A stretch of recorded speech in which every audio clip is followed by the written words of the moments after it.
Good day po. Aking po report today is all about limit analysis for slabs. So let's start. Introduction. Reinforced concrete slabs are one of the most commonly used structural elements because of the mathematical complexity required to describe the behavior of a slab. However, the load path through a slab is typically not known or considered in its design. This leads to a reduced understanding of the reinforcement details required to ensure a predictable or ductile failure. So, ang reinforcement concrete slabs daw ay yung pinaka-common na ginagamit sa pagbuo ng isang structure. Dapat daw pinag-aaralan mabuti bago tayo magbuhos ng isang slab.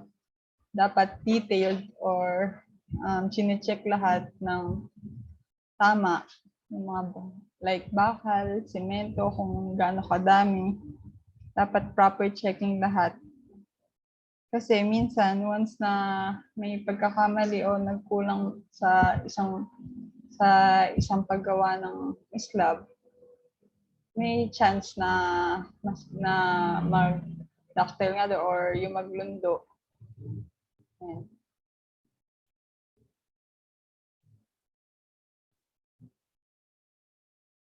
So next, two approaches have traditionally been designed to reinforce concrete slabs. Both are designed on equilibrium. In the first elastic approach, material properties are described using Hooke's law, and stress are limited such that the assumed material properties remain applicable. Compatibility of deflection and boundary condition are then used to solve the differential equation of equilibrium, and deflection of stresses are quantified. In the second approach, the lower bound method of limit analysis, rigid plastic material properties are assumed such that an internal distribution of stresses can take place to enable the statically admissible load path for which reinforcement has been approved. With an elastic approach, therefore, moments are of primary interest, but they are associated with deflection, whereas with the lower bound approach, shares of primary interest since they define the load path. So sa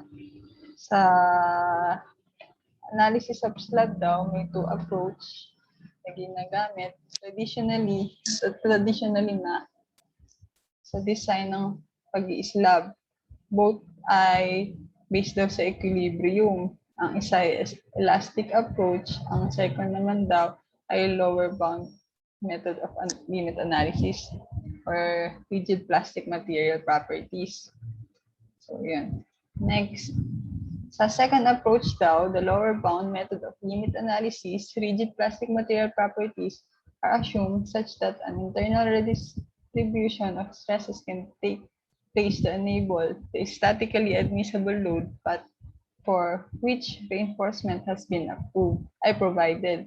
With an elastic approach, therefore, moments are of primary interest, but they are associated with deflection, whereas with the lower bound approach, share of primary interest since they define the load path. So in the second approach daw, yung lower bound method of limit analysis and rigid plastic material properties ay ina-assume na redistribution ng stresses ay nag-take place para daw yung statically admissible load path ay ma-approve. Next. So, dito naman tayo sa reinforcement. The reinforcement is the only able to resist forces in its longitudinal direction. The bars are considered to be a space such that they can be treated as a thin sheet of steel which is fully anchored and bonded, and such that average reinforcement stresses with the components in any chosen direction are valid. Sa reinforcement daw is nag-able na mag-resist ng force sa longitudinal direction. Ang bars naman daw ay kino-consider para sa space that they can treated as a thin sheet of steel which is pulley. Dito naman tayo sa concrete. A modified column yield criterion can be used for concrete subjected to plane stress. This yield criterion is defined by three parameters: the internal angle of friction, tension strength, and compression strength. Concrete is considered to be an isotropic material. That is, cracking in one direction does not affect the strength in any other direction, and the modified column yield criterion is equally valid in all directions. So sa concrete daw, pumapasok ang modified column yield. Ang isang criterion daw nila ay defined by three parameters: the internal angle of friction, tension strength, and compression strength. Tatlong angle ng friction. Ang concrete daw ay kino-consider to be isotropic material. So, nagka-crack siya ng pag daw nag-crack ng one direction, hindi daw nakaka-apekto ng kahit anong strength sa lahat ng direksyon. Ayan.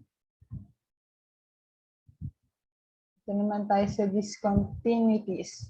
Unlike in elastic analysis, stress and strain fields in plastic analysis are typically discontinuous. Kinematic and statically discontinuities are discussed in the following. In general, the principal strain rates in the failure zone are opposite in sign and bisect the angle between the failure zone and the normal to the velocity vector. Discontinuities pa din, pure shear strain occurs along the failure zone in the direction normal to the velocity vector. According to the flow rule and the above observation, the failure of zone is acted on by a shear stress and an orthogonal normal stress.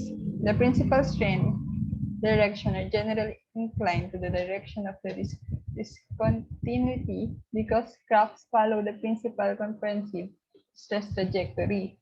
The crack pattern is also inclined to the failure zone. This means that the failure zone intersects the crack pattern and can form an angle up to 45 degrees with the crack direction. In the special case where the failure zone and the crack pattern are parallel, a collapse crack is formed. Dito pa din tayo sa discontinuities. The effect of the statically discontinuity in reinforced concrete requires an additional comment. A stress field is established that represents the sum of the stress in the concrete and the reinforcement such that the applied load is equilibrated in accordance with the total stress normal to a discontinuity line must continue. So, ayun nga daw po, ang epekto daw po ng statically discontinuity sa reinforced concrete ay nag-required ng additional comment. Yun lang po. Thank you.